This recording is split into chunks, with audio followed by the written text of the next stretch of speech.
Good evening. I'd like to call to order this public hearing of the Scottsdale Unified School District Number 48 Governing Board. Today is August 20th, and the time is 6 p.m.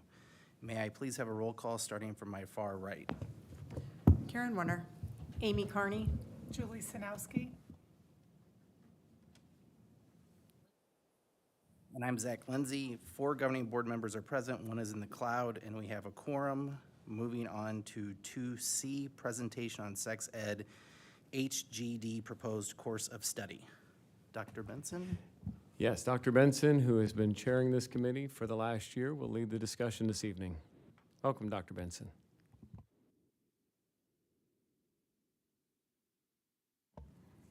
Good evening. We're on now. Good to see you all. Thank you, tech team.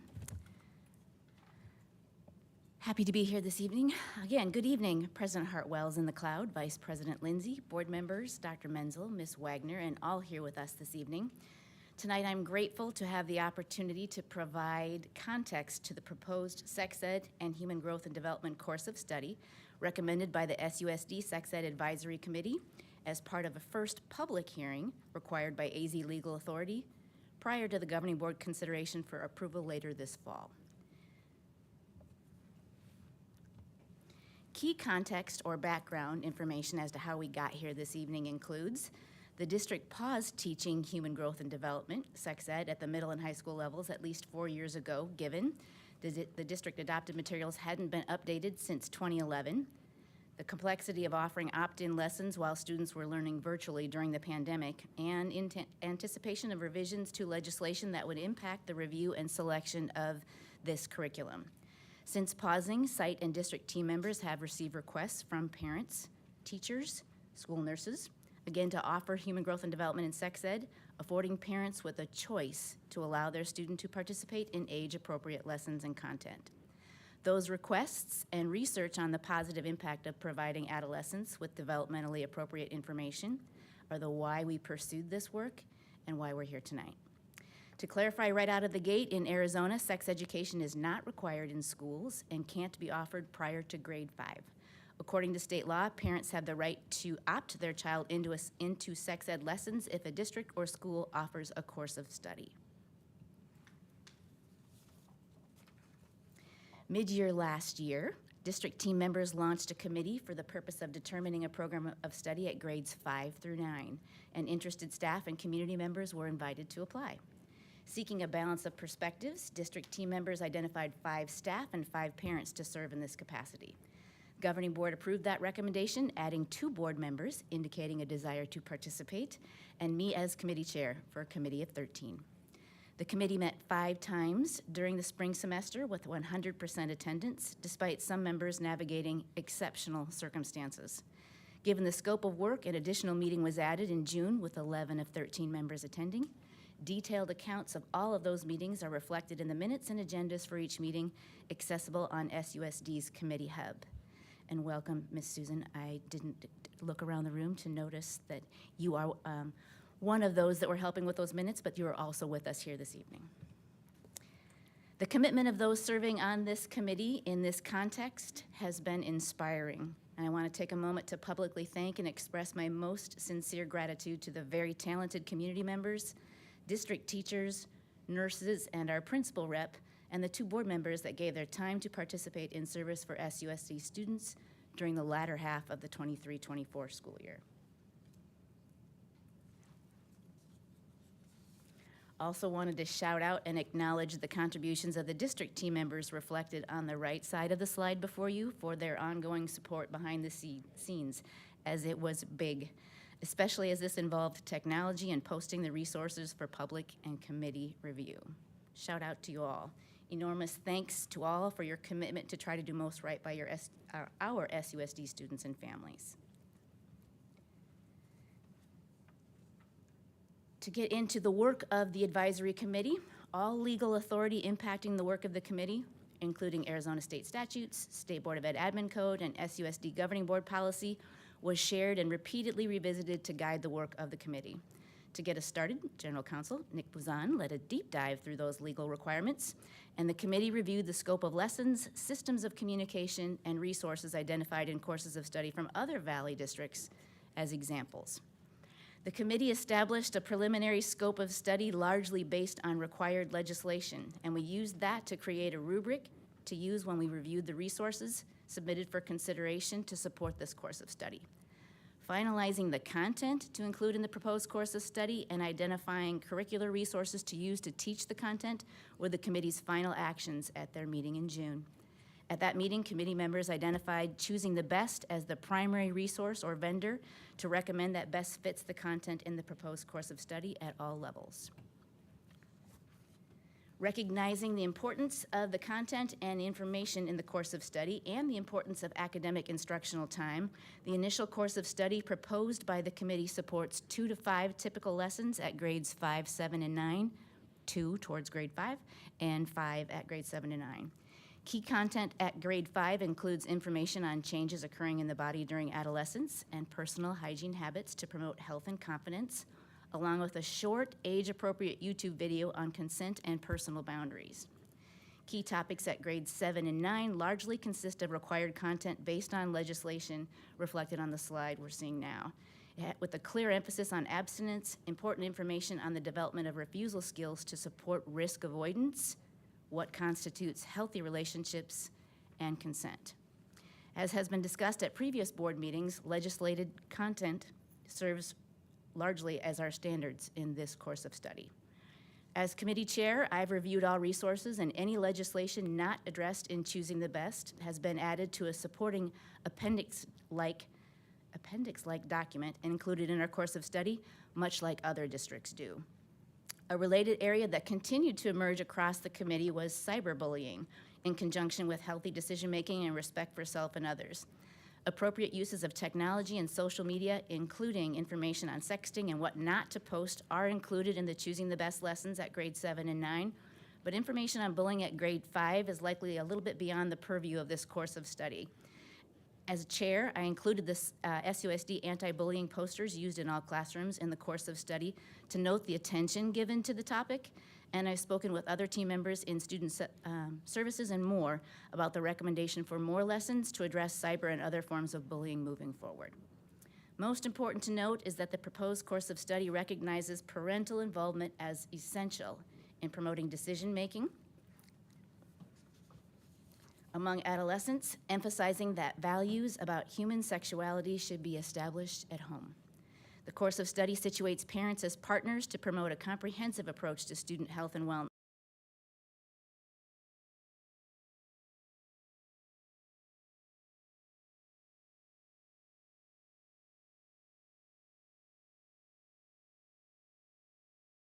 Affording parents the option to review lessons at home with their student.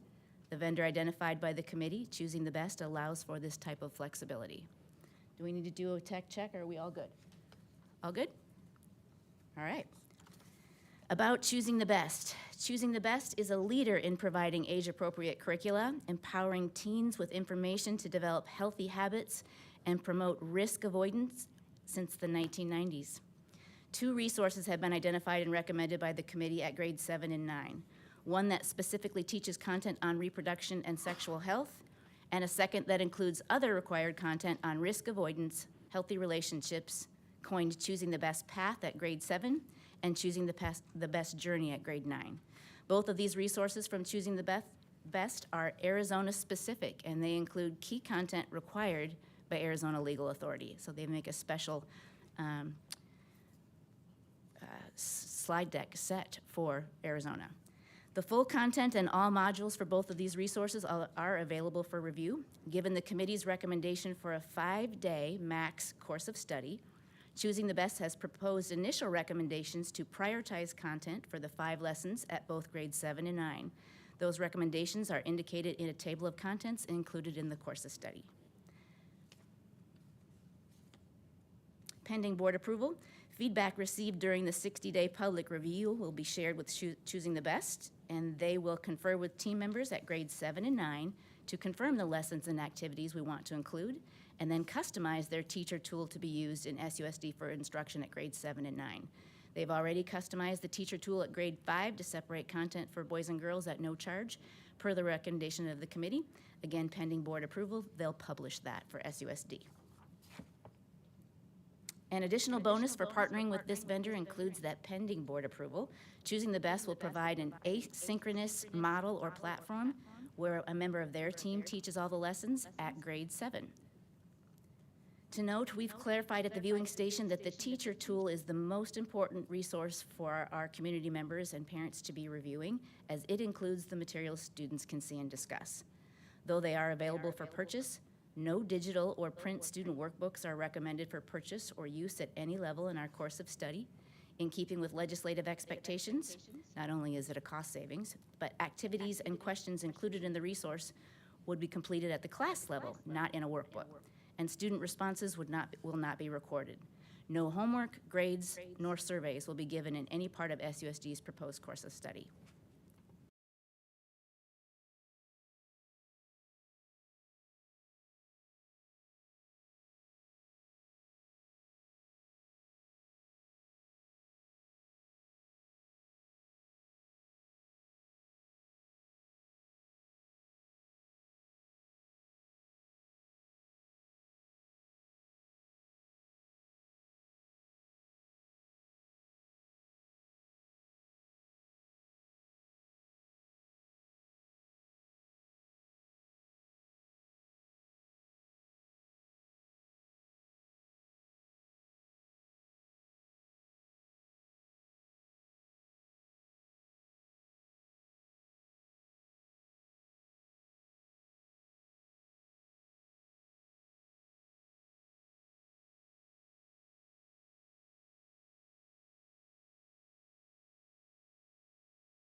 Minutes.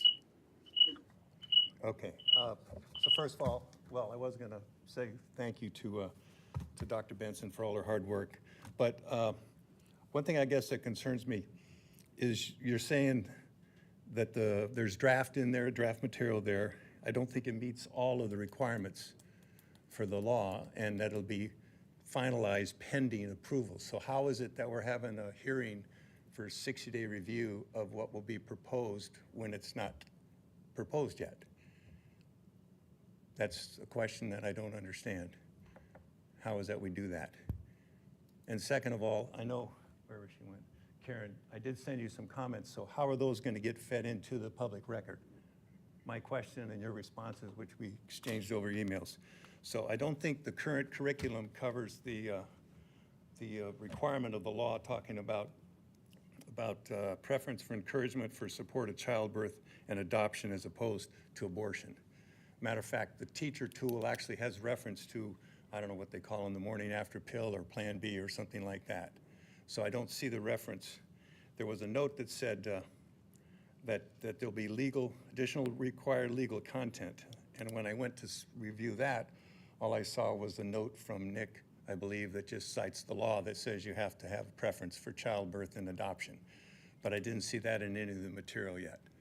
So I really question how we can be having a 60-day review of the proposed curriculum when it's not final. That makes no sense to me. And also, I don't know where you came up with 2 minutes either. I don't think that's in the statute, and I'm not sure that's in any of the policies. It wasn't 2 minutes on the budget.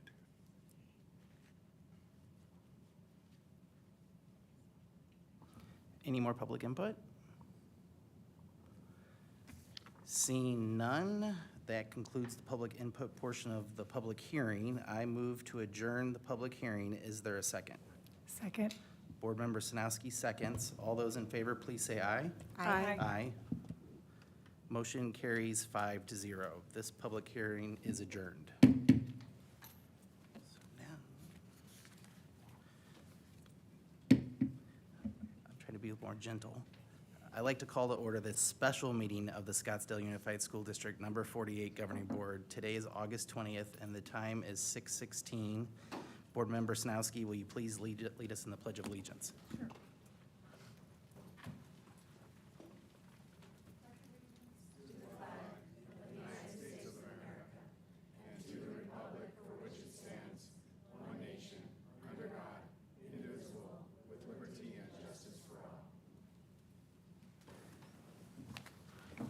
May I have a roll call starting from my far right? Karen Warner. Amy Carney. Julie Sinowski.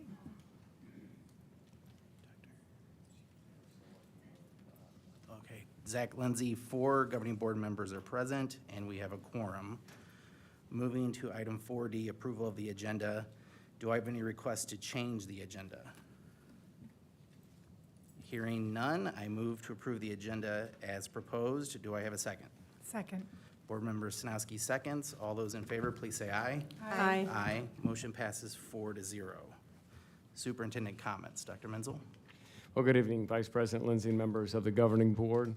We do have a full agenda this evening, and I have just one thing that I'd like to do, and this will be a surprise to someone in the audience. So I'd like to ask Dr. Bachna if she could make her way forward. Tonight, I want to present a challenge coin.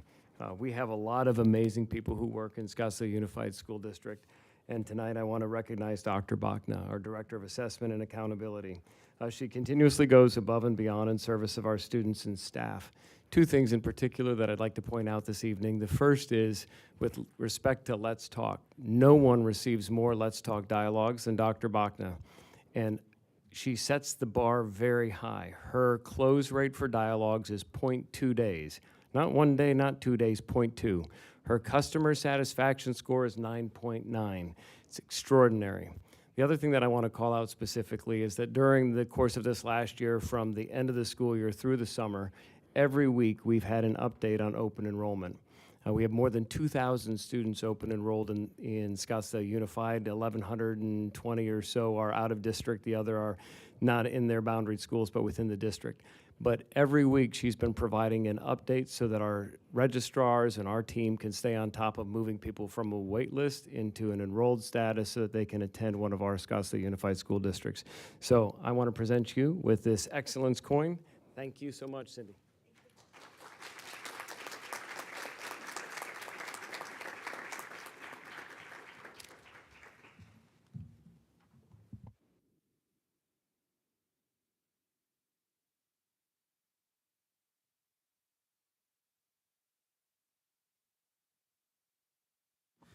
Thank you, Dr. Menzel. Moving on to... She's in, she voted, but we couldn't hear her, so. Okay.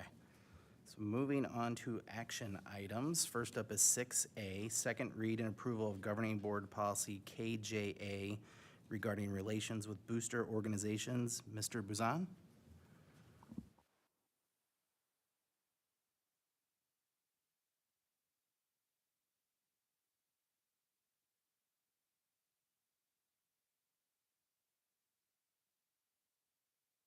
This has been a long time coming, hoping it passes tonight. It is a policy that I think this district needs, policy KJA on booster organizations, which would enable the district to start overseeing and assisting its boosters in addition to making sure that they're compliant with law. The edits that you have, the clean copy, was the first of its kind. That's why there's a clean copy, not a black line. A couple of them were made just yesterday after some suggestions by Board Member Werner, and I stand ready to answer any questions you may have. Board member questions? Board Member Sinowski? Thank you, Vice President Lindsay and Mr. Buzan. Not so much of a question, but a comment for the public to hear on this topic. I want it to be very clear that on April 9th, we had our first reading of this policy, KJA, related to booster organizations. The rationale need for the policy was clearly articulated. And then on June 11th, it was on our agenda for approval, but Board Member Werner specifically requested it not be included on the agenda for the second meeting in April. And again, it tried to table it at our first meeting in August, and the June vote was a 2-2 against moving this forward. In late June, early July, the Cocopah APT incident occurred as this became a public ordeal and a mar on the district, I believe. And let's be clear, had the board acted in April when the administrative recommendation been put forward, perhaps we could have disrupted what happened at Cocopah. These delay tactics need to end, and they have a very negative impact on our district. This is a benefit to all parents and our students and our employees, making this KJA policy relevant. Thank you. Any other board member questions, comments? Board Member Warner? So the benefit of this policy is that creating a unified document for the district so that all schools can participate in it and learn best practices and have a little bit of a roadmap is very beneficial to every school, whether you're in North Scottsdale or South Scottsdale. And I'm very proud to have really dug into what other districts are doing across the valley, and I'm confident that the employees of Scottsdale Unified will come up with an excellent manual for our boosters to follow. Dr. Hartwells, do you have any questions or comments? She can hear, but we cannot hear her yet. With that being said, I move to approve Governing Board Policy KJA regarding relations with booster organizations. Do I have a second? Second. Board Member Sinowski seconds. All those in favor, please say aye. Aye. Aye. Dr. Hartwells indicated she votes yes. Motion passes 5-0. Moving on to item B, Cocopah Middle School, Arizona Public Service Company Utility Easement. This one's going to be Dennis or Shannon. Good evening, Vice President Lindsay, members of the board. This is just really cleaning up something that should have taken place back in 2011 and was overlooked, having to do with the easement. And so this is just really a paperwork cleanup between us and APS. Any board member questions or comments? Seeing none, I move to approve Cocopah Middle School, Arizona Public Service Company Utility Easement. Do I have a second? Second. Board Member Sinowski seconds. All those in favor, please say aye. Aye. Aye. Motion passes 5-0. Moving on to 6C, approve the award of request for proposal, RFP 25005, Event Security Services. Shannon? Good evening again, Vice President Lindsay, members of the board. The security, we've utilized them quite a bit, more so than we have in the past. And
subjects, there may be a different way to structure this that really helps students pursue their passion, get the education they need to be successful, and redesign the system. But it can't be done in isolation. So we can't do it at the K-12 level without partnership from higher ed. They can't, I mean, they could try to do something unilaterally, but if we don't change that, there's a disconnect. And so the goal of the Institute for Education and the Economy is to bring all of the players together to talk about what are the potential opportunities that we could embrace. Even think about how the world has changed with the use of artificial intelligence. Competency versus seat time is really important. If someone can demonstrate competency of a core content area, why should they have to sit through a semester class? And so those are the kinds of conversations that help lead to something that might look a little bit different than what we're used to, but could help accelerate and put Arizona on a path towards leading in education instead of following. Okay, so when I was doing research on this and looking, is this something where where we might be going test optional? Again, the conversations really haven't happened except for to say, we want to review what's possible. And so when you say test optional, what do you mean exactly? To graduate and to move into college. What I was reading is where it says coalition's gonna get rid of the application process into college. So I'm just wondering if that's any part of this or not. So again, we haven't had any, outside of planning meetings to talk about who the coalition would be, we haven't had those discussions. And so I think everything's on the table on the front end to talk about what a system redesign might look like. Okay, so this is just so that you can go and have the conversations. This is to ensure that Scottsdale Unified School District has a seat at the table in those conversations. Okay, and then you said Dr. Sackos would be the one assisting you in this? Yes, so they ask districts to identify a +1 who is connected to this work, and as the Assistant Sup for Secondary Education, I invited Dr. Sackos to be that, and she agreed. And then will you be pulling in principals and counselors and? So as this unfolds, I suspect there will be opportunities for principals to provide input, for career and technical education, for teachers. I don't know exactly how that's all going to play out over the next 24 months, but we certainly want to rely on our content experts as ideas are surfaced from the larger group to talk about what might the implications look like for our schools in particular. Okay, so this is 24 months. That's the initial agreement period, yes. Okay, thank you. Any other board member questions? Seeing none, I move to approve the H5 Statewide Coalition MOU. Do I have a second?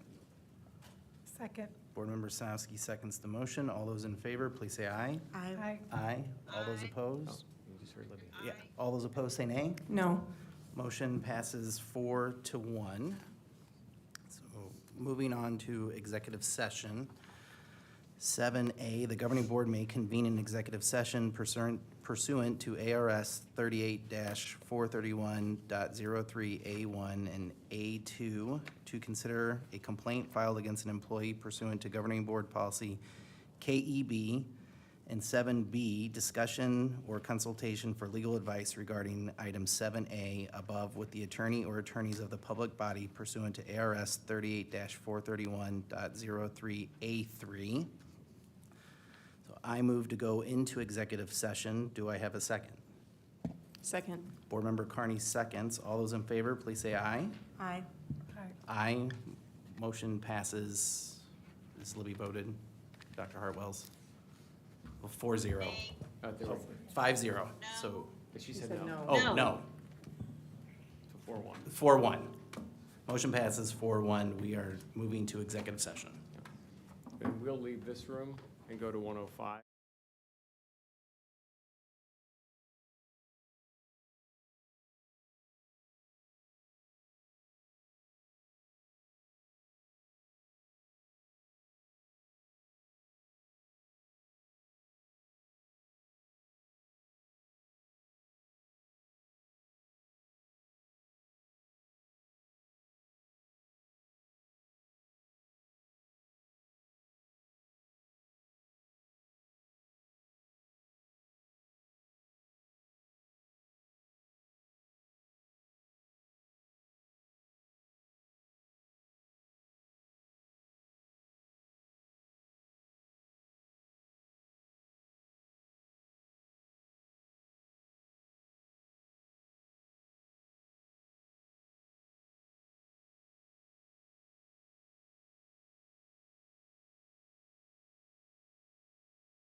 Session and reconvene the special meeting of the Scottsdale Unified School District Number 48 Governing Board. Is there a second? I'll second that motion. Board Member Stanowski seconds. All those in favor, please say aye. Aye. Aye. Motion passes 5-0. Moving on to 10A, consideration of complaint against employee under Governing Board Policy KEB. I move to uphold the district's decision to deny the KEB complaint. Do I have a second? I'll second that motion. Board Member Stanowski seconds. All those in favor, please say aye. Aye. Aye. All those opposed, say nay. I'm going to explain my vote real quick. So I want to thank the parent for coming in tonight. I am going to affirm this, the district's decision for this particular employee and assure the parent that we will move forward with getting the item on the agenda that caused the whole problem to begin with. So with that, I vote aye. I'd like to comment, please. Dr. Hartwells? I want to apologize to Ms. Crum for having to go through this. Thank you. Any other comments? Amy, Board Member Carney, what's your vote? No. No. Motion passes 4-1. So moving on to information discussion items. 11A, evaluation of superintendent contract renewal and governing board policy. Board Member Carney. Thank you, Vice President Lindsay. Yes, I had just asked for legal to go through the superintendent contract renewal and governing board policy. So if Ms. McLennan.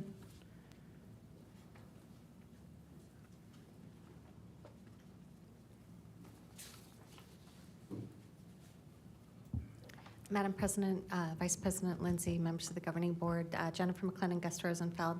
Ms. Carney, I understand that you've brought forward this discussion item related to the vote to renew Dr. Menzel's contract, which was made in April 2024, and specifically that your concerns are governing board policy BBAA and governing board policy CBI. So I don't know if you have any questions specifically or if I can be of assistance. Correct. I'd just like to know if our process that we followed for this contract renewal followed those two policies. If you could read BBAA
None, we will go to 11B, board discussion of agenda language in cooperative contracts. Mr. Buzan. Thank you, Vice President Lindsay. This was brought by Mrs. Carney. The info piece discusses the administration's response to this question, which we've received from Mrs. Carney, I think going back to May. There was a significant memo by Mrs. Crozier provided to the board on June 5th. And on July 11th, I myself did a review of policy and also procurement statute and provided a legal memo to the board.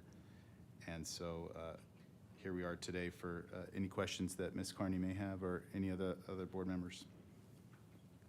Board member questions? Board member Carney? Thank you, Mr. Buzan. So last meeting, yes, I was trying to ask for board discussion on this to see how my fellow board members feel about the removal, the intentional removal of the 4 amounts not to exceed language. I understand that we've been told that it is not in policy, so that can happen, but I also know that this has been our practice. I mean, I went back to as far as 2010, and our contracts have always included 4 amounts not to exceed language. So I just would like to hear from my fellow board members how they feel about the, Dr. Menzel removing this from our items moving forward. So I would like to hear from other board members about how they feel about the removal of this language. I would just like to correct the record that yes, it's a change from not to exceed to an estimate, but it's not simply a removal. It's not as if the recommendation or the change is to, go dark with this information. In fact, I believe Ms. Crozier would indicate that the estimate, if approached or if exceeded, would still be our practice to provide that information to the board. Is that correct? Yes, Board Member Carney, members of the board. So we, after the discovery of some practices that were taking place last school year that I myself wasn't aware was happening, we did research on what are other districts doing, what does our policy specifically state, and then we brought in a consultant who is known throughout the state for their purchasing consulting. And so met with them to say, okay, what does this look like? The language that we were using was very conflicting because you had estimated and you had not to exceed. So that was, I'll admit, poor on our, to have not to exceed and estimated is kind of poor wording within it. But we did take a look at what other districts are doing. I looked at our peer districts, I looked at 8 of them outside of us to kind of figure out what are they doing, and found that there's a whole gamut of what is happening.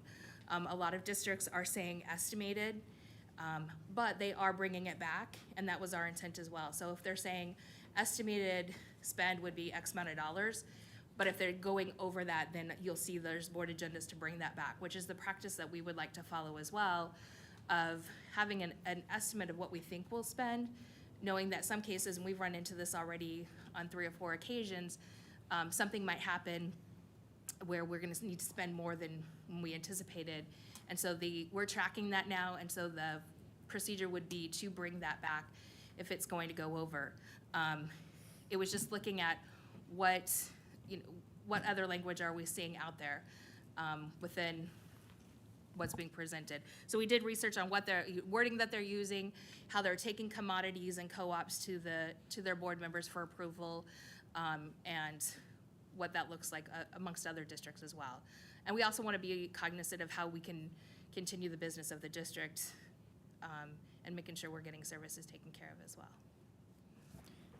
Okay, this is only come forward because I brought it forward when I was seeing that we were exceeding contracts by $700,000. I mean, this is major, and I just don't agree that we just remove the not to exceed language. I think it's a protection. It's been in place as long as I look back, and I think that is what we need to do, and then come up with, something in policy maybe where you come back to the board, where a change order is if it's 5% or more, then you need to come back to the board. Like, we need to probably put that in policy, but for right now, I want to know how my board members feel, not, if they agree, why would you want to remove that not to exceed language when it's always been a best practice of ours?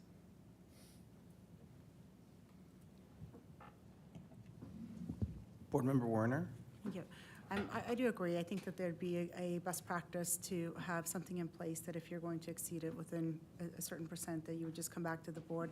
It's not difficult to get everybody on a Teams or anything like that, or just have some system in place so that there is some guardrails to not getting caught with, $700,000 in exceedance of contracts. So I would definitely support that. I'd just like to point out for the record that the budget was not exceeded, correct, Mrs. Crozier? Excuse me, that is correct. The budget was not exceeded. Prior purchasing practice had taken the assumption that if it was on a co-op, then it was okay because it had gone to the board for an amount. So we have completely changed the practice within that, but no, it did not exceed the budget. Additionally, these are for special education services, which the district is required by federal and state law to provide for our most needy children. And so, to the extent that certain expenditures exceeded the estimated amounts in an inflationary environment, by all means, the district should have policy that's clear and provides guidance to the administration. But the administration is sitting here today telling you that the estimate, if exceeded, will be provided, in response. And so I do think a proposal for a policy recommendation should be forthcoming, and I believe Dr. Menzel can speak to that. We have looked and provided a recommendation for DJE, which we expect to bring to the board in September. Okay, that's great, but I would like to see the not to exceed language to be put back in for amounts not to exceed, as has always been done, for protection. And then we can go from there to figure out better practices moving forward. Board Member Sanowski? Thank you, Vice President Lindsay. I just think this is whack, that we're even wasting our time with this game of semantics here. Our budget is not a force of law. We have to be able to adjust our expenditures according to our students' needs. Council Buzan made the comment about our special needs kids. If a student comes into our district, we don't know what the pure cost is going to be for their special needs to make sure their IEP goals are met. Or if they meet their IEP goals, to then find out what's next for them to challenge the child. So why would we say not to exceed versus estimated when we don't know the actual expense to educate a child who has special needs until we're in the process of educating them? And our vendors, we know that vendors' expenses ebb and flow, as we have seen over time, based on, our economy. So when we're talking about coming up with best practices, what I hear here tonight is that this best practice is to be better about our language and choose the estimated versus not to exceed, which can be binding. I just think this is just a pure waste of time when we say we want to have best practices and look at other districts and what they're doing. And that's what's been brought to us tonight. Now we're saying we've always done this, which is not true. We've always done this, so let's just stick to this because we don't want to seek an improved system. That makes no sense to me. Dr. Hartwells, do you have any questions or comments? Thank you, Vice President Lindsay. I want to thank Mr. Buzan for providing a use case where it sounds like having the ability to use estimated budgets makes sense. And if we were to have in that use case, for example, the language not to exceed, then the district might be hamstrung in performing its legal obligations to that student. Did I understand that correctly, Mr. Buzan? Yes, Dr. Harwells, and in fact, what at least one other district that we looked at does for this is that they give authority to the administration to fulfill the legal requirements of providing special education, that are already listed, and then a process to then ratify because the board meets twice, once to twice per month, and ratification is necessary.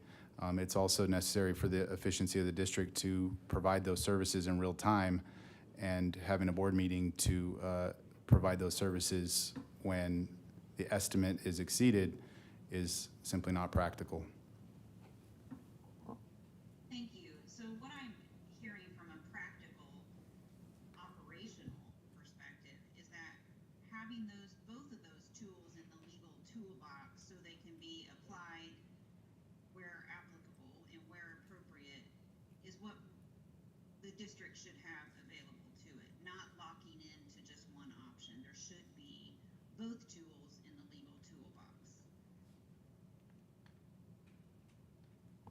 That's how I'm hearing. That's the conclusion of, Situation. It's not that not to exceed isn't appropriate. It sounds like it absolutely can be appropriate in certain circumstances, but not in every circumstance. correct. That's my final comment. Thank you. Dr. Menzel? Thank you, Vice President Lindsay.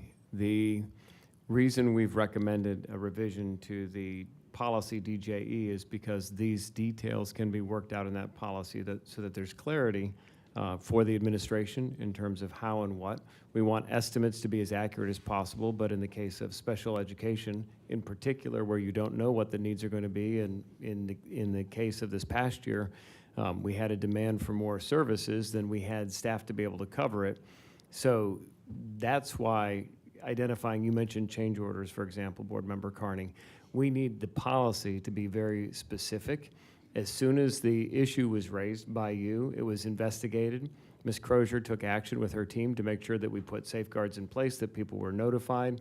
We found out why that she wasn't notified. The person who was responsible for that no longer works for the district, but we put corrective measures in place immediately and shared that with the governing board. What I'm hoping is that when we share the policy DJE revisions, that the governing board will carefully review that, look for language that makes sense for Scottsdale Unified, and then we can move forward in concert to ensure appropriate use of taxpayer resources in service of our students. Any other board member questions or comments? I'll just say that it sounds like both could be appropriate for different situations. So we will move on now to 11C, discussion of Arizona School Boards Association ASBA Legislative Committee Draft 2025 Political Agenda. Board Member Carney. Okay, thank you. Yes, since I'm the board's ASBA delegate, and I will be going to the law conference to do the voting for us on September 7th, I just thought I would make sure that the public and we all had the proposed political agenda, and I have not heard from any board members, and Dr. Menzel said he had not heard from any board members with anything, so I just thought I would check in and see if anybody had anything. If Board not, we Member can move on. Sanowski? Thank you, Board Vice President Lindsay. Board Member Carney, this is the third governing board meeting this topic has been brought up. The previous meetings where we were expected to submit input, so then you could go as our representative and be prepared to share our district input with ASBA. That time has come and gone, and it was brought up, and you said you didn't know, you were the representative and you weren't prepared. It's a moot point because that feedback was supposed to be given back in May, as I recall. Please someone correct me on that information. So that was the preliminary draft. The question would be whether or not the district wants to vote in support of these. I don't know if they take amendments from the floor at the ASBA conference, but it would really be if the board felt strongly either in support or in opposition, that would be helpful to let Board Member Carney know. Yeah, and I was never told, we went over this before, that was ever part of my duty. When Gladys reached out to see if I would like to present this, I said absolutely, and the public should see what the political agenda is for ASBA. And I also, I'm not sure that you should be having input into this since you are a paid trainer with ASBA. I think it's a conflict of interest for you to be even engaging in this conversation. I think it says a lot about Scottsdale Schools that they asked me to help train some new governing board members. The one time. Does anyone have anything to add on this? Otherwise, we can move on. Dr. Hartwells, do you have anything to add? I do not, Vice President Lindsay. We're gonna move on. So we will now go to 11D, Proposed KPIs and Wildly Important Goals, WIGs, for the 2024-2025 school year. Dr. Menzel? Thank you, Vice President Lindsay. You may have noticed that when we came back from our executive session, we've expanded the table, and I'm going to invite some of our other team members to join us. We've done this previously in the first review of the district's key performance indicators. We have members of the team who have been instrumental in developing the proposals in the strategic plan's 5 goal areas. In addition, we will have a brief presentation by Dr. Benson and Leah Mitchell with respect to the framing of the wildly important goals, really focusing our attention on the top 3, and then we'll go from there. And so with that, I would like to turn it over to Dr. Benson for the preliminary presentation. We'll wait just a minute for our tech team to catch up. Welcome, STAT team co-leads to around the table. When it comes to the KPI part, when we go through by goal, I would invite the STAT co-leads to come with me, up by me, if they don't have a microphone at their table so that they can be talking too. Will that work? All right. Thank you for the affirmation. Okay. Good evening again, all. Our purpose for this agenda item is to share the goals and the measurements we've set for the 24-25 school year, establishing clear targets to guide the work of our strategic action teams, our district departments, and our schools in the year ahead. I'm happy to have the opportunity to set the stage, and then we've structured this agenda item into 2 parts. First, our Assistant Sup of Ed Services, Leah Mitchell, will lead the discussion on the WIGs the team have identified, and then we'll turn our attention to the KPIs with the co-leads of our strategic action teams, taking the lead to highlight key KPIs in each area and note any important changes in metrics or KPIs specific to each goal. So we'll go goal by goal, WIGs first and then goal by goal. To help us ensure we all have a successful experience, I want to invite all to take a look at the proposed norms in the slide in front of us and see if we can't internally agree to live by them in the short time that we have together.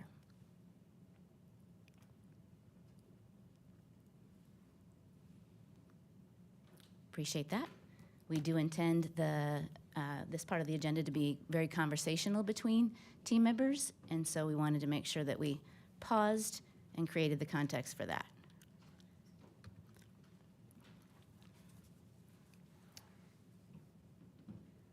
Thank you, tech team.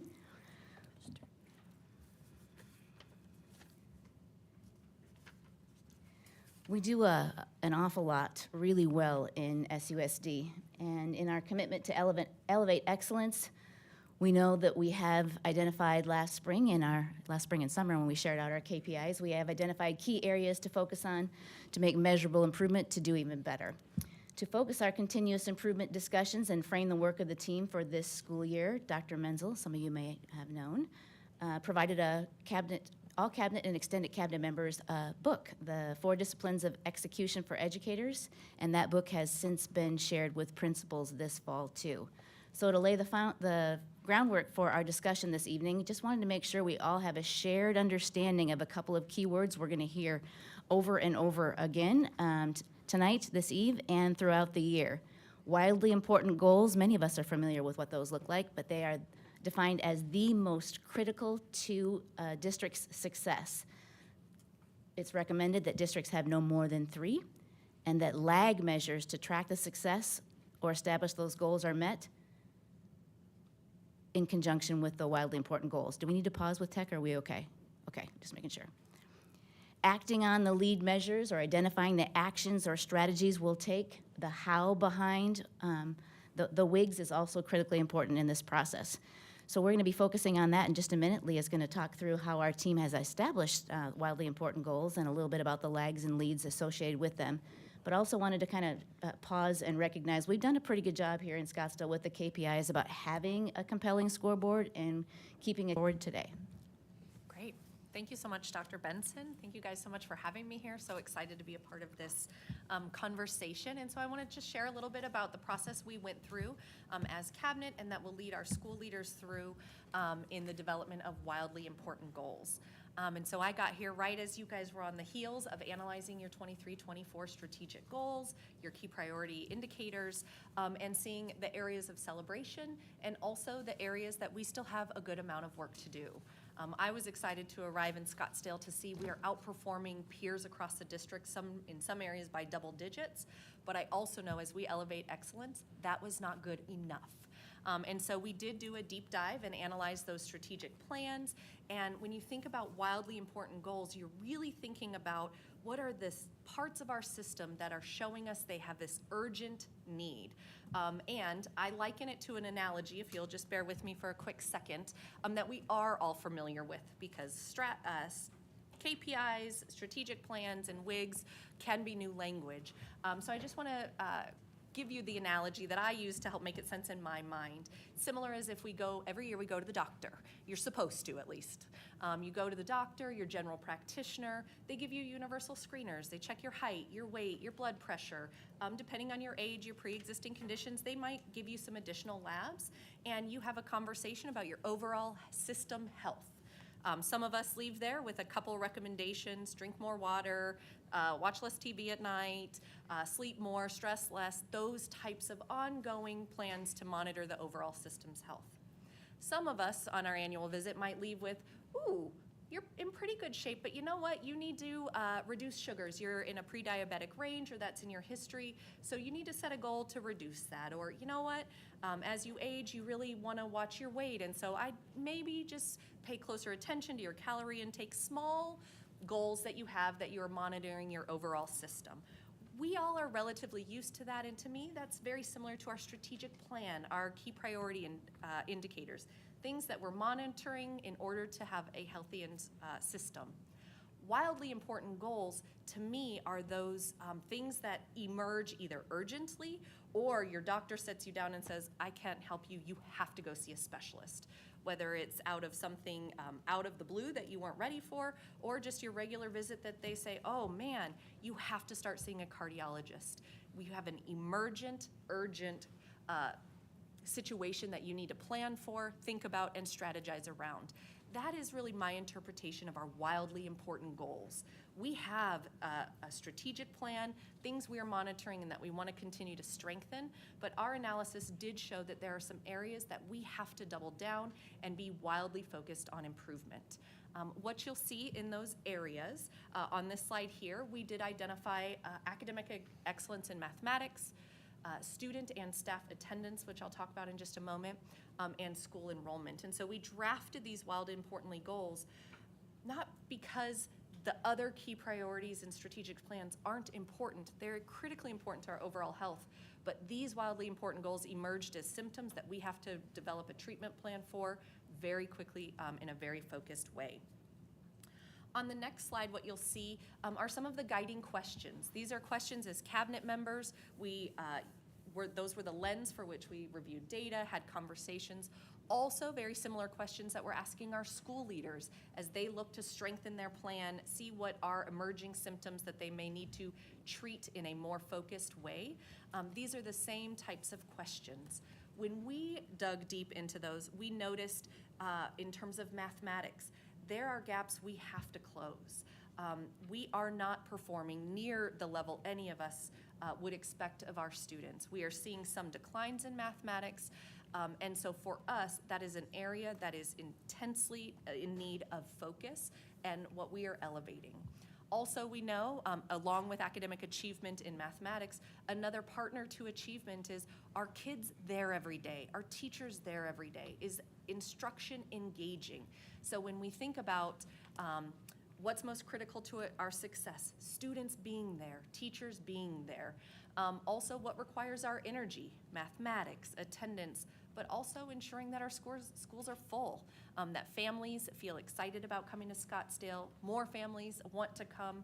All of these things for us do go together and are correlated to our KPIs, but just elevated to that level or surfaced to that level of, we got to double down here. And so what you'll see here on the next slide is we've identified our wildly important goals that I will particularly, along with some peers, really be laser focused on throughout the year. So what you'll see in mathematics is by the end of 2025, our students across each cohort in grades 4 through 8 will demonstrate growth across achievement bands with an increase of 3%, and that would be as measured by proficiency in AASA mathematics. Again, the partner academic goal is attendance, in that we know when kids have engaging teachers, strong instruction, they want to come to school, they don't want to miss out. And so really encouraging attendance, setting our sights like we did last year on gaining even more days back of instruction. So last year we were really excited to gain back 35,000 days of instruction, and our goal this year is to render 50,000 total days back of instruction for our students with attendance.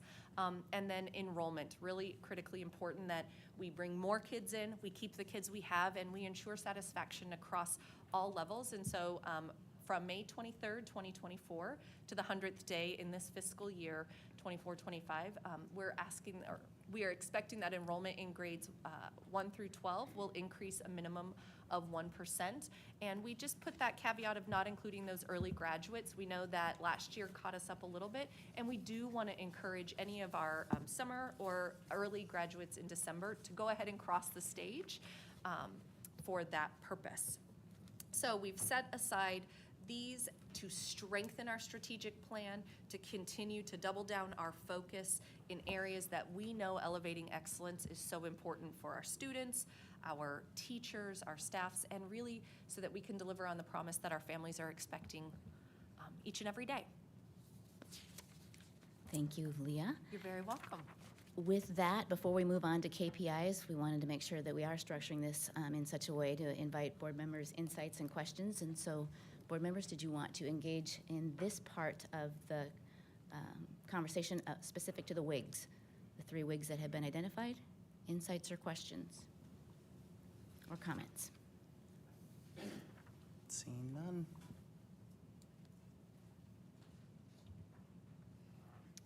Okay, we're going to move on to our KPIs. A bit of historical context. It was upon the recommendation of the consultant that was helping coordinate the strategic planning efforts a few years back that SUSD initially established a KPI aligned to each of the commitments. That's why there were so many, to support implementation of the plan in all areas.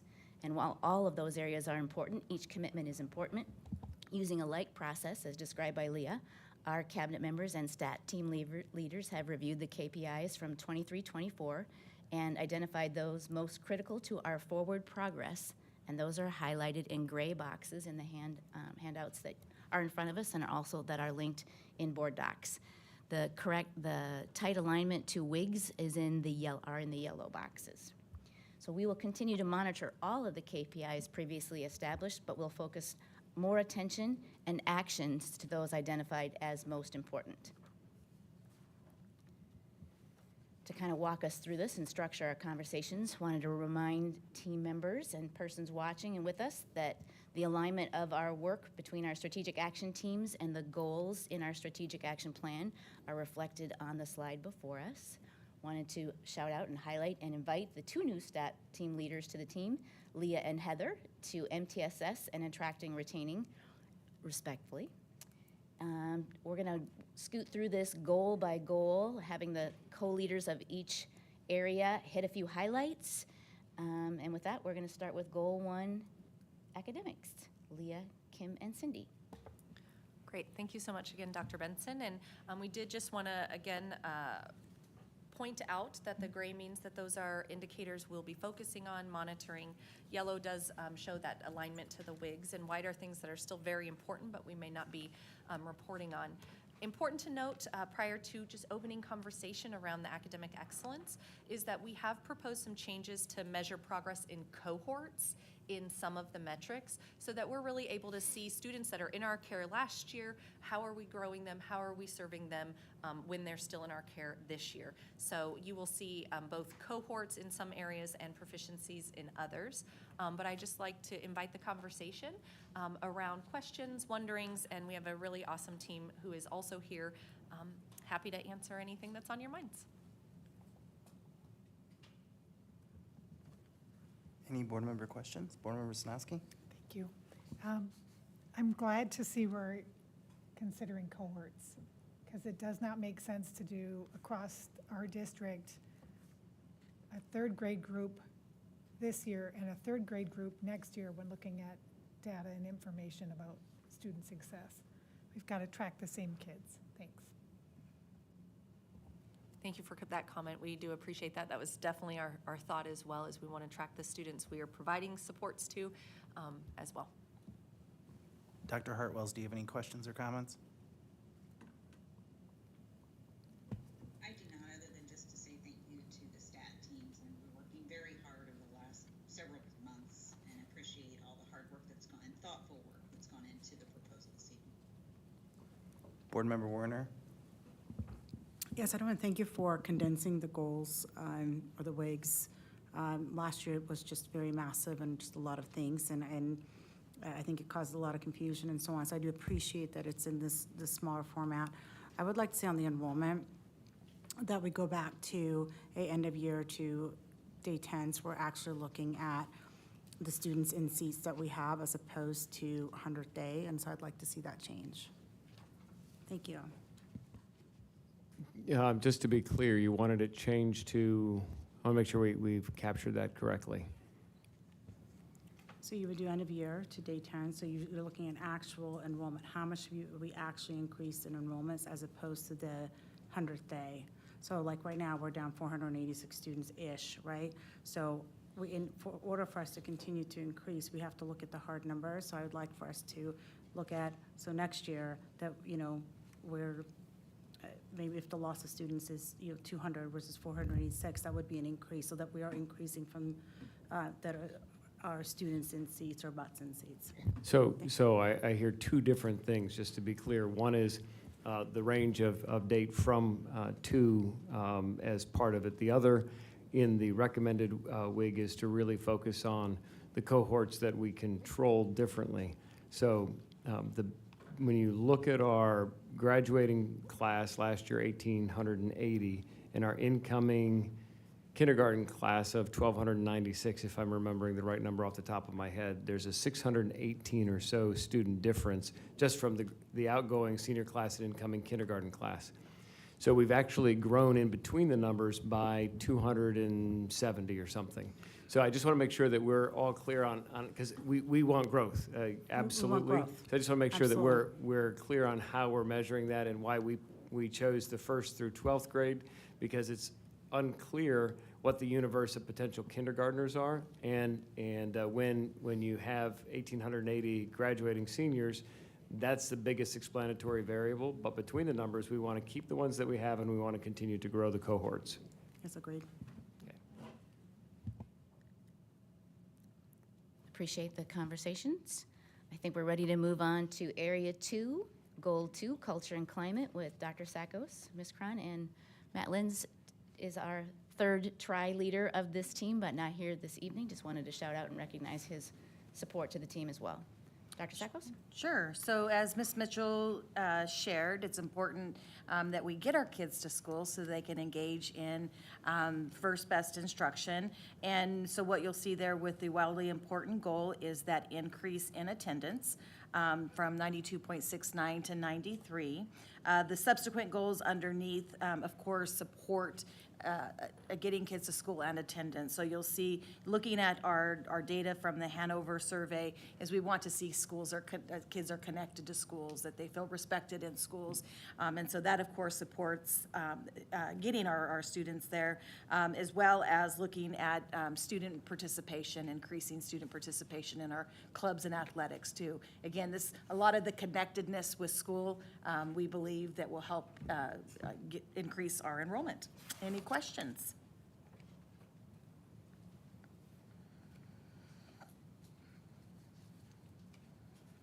Any questions or comments, board members? Okay. Appreciate the share. Thank you, those on culture and climate. Moving to talented and qualified professionals. We've got 3 of our team members here. I'm not sure who's taking the lead between Heather, Susan, and Amy, but I'm suspecting it's Heather. Thank you, Dr. Benson. Good evening, Governing Board. You can see the gray KPIs there on your screens and on your papers provided for us. I did want to draw your attention to 2 of them. The first one towards the top has changed considerably, so we are going to be focusing on reducing budget impact of contracted services specific to our special education department by the end of the year. So we believe that that really goes to our fiscal health, as well as having an appropriately certified teacher in front of our students, goes to our academic health, and really is in alignment with the district WIGs and our strategic plan. So that is a change I want to call your attention to. The next one I would like to call to your attention is down under maintain or increase the % of appropriately certified teachers. That is the same KPI, but the metric has changed. So what we have done is we have aligned our metrics and judge of whether we are doing well in this area to the state average. We already considerably exceed the state average, which is excellent for Scottsdale Unified. So we want to continue to exceed the state average by at least 12 points, but our goal is always to increase that number. So I'll just give you a few minutes to peruse the others in gray, and we are happy to stand for any questions.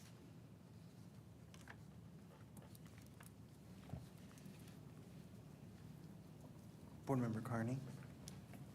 Thank you. I would just like to see if we could get the total employee turnover rates for 2022-23. I had asked Ms. Wilson 3 times, I think, and from the dais for that information, and we never did receive it. So if we could, if we could get that for 2022-23, as well as that figure for 2023-24. Member Carney, we are happy to provide that to the governing board, so we'll put that together and get that out to you. Okay, thank you, because that was part of our HR audit report, so we just want to see how we're doing in comparison to that. Absolutely. Thank you for that. Dr. Menzel?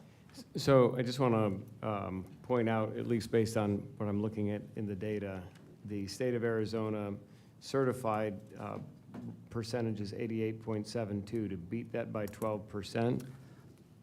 Dr. Menzel, the state of Arizona is, I believe, The appropriately certified was 74. 74. And the certified was 88. So for us last year, the certified was 98.65 and the appropriately certified 89.6. So just want to make sure that at some point, we can't get better than 100. And so it won't be the 12%. I just want to, we'll probably massage this a little bit to make it clear, because to be 12% better than the state on certified would put us over 100%. Which is great because we're overachievers, but. Yeah, I apologize, Dr. Menzel. If I might clarify, our goal is to remain at least 12% higher than the state average, not to increase ours by 12%. Obviously, we'd be higher than 100%. So I apologize for that. Thank you for that clarification, Dr. Menzel. Any other questions specific to that KPI? So if the goal is to continue to beat, okay, I gotcha. Any recommendations for changing the metric? The number, percentile? I just think we can make it a little tighter in terms of maybe even differentiating between the certified and appropriately certified, because I think that's where the margin gets smaller. Appreciate the conversation. Thank you, Dr. Cruz. My apologies for not addressing you correctly previously.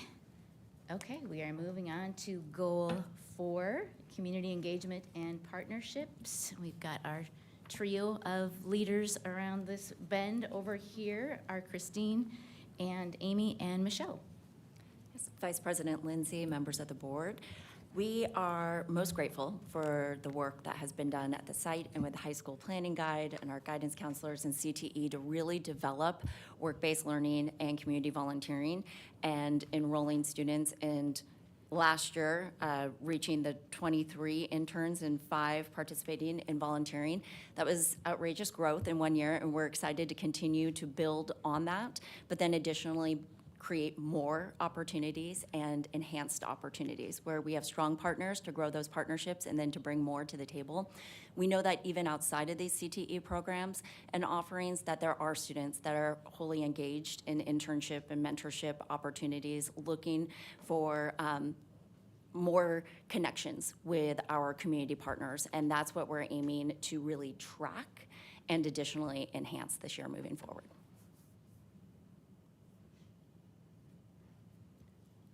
Happy to take any questions. Yes. Comments or questions on community engagement and partnerships? Okay, I think we're good to go. And our 5th area, optimizing resources. Shannon Crozier and Dennis Railer lead this area. Dennis, I believe, is out today. And so, Shannon, you're up. We welcome your facilitation. Well, we have a wildly important goal within ours, which happens to be in enrollment and increasing that enrollment. How we are funded and the money we have, the resources we have to be able to do everything within the district relies on our enrollment and our ADM. So that is critical for the district as we move forward. So that is definitely our wildly important goal. Within our KPIs, how we fund and making sure that we're putting the most of our resources the most possible into the classroom. We are keeping our goal. Last year we had classroom supports as indicated by the AG's Dollars in the Classroom report at 71.3%. We'd like to maintain that or increase it, but definitely at least maintain that and to continue to do that. There are some things that we as a district do that impact that. They're good things, but they do impact that number. But that is important to us to continue to keep that at 71.3%.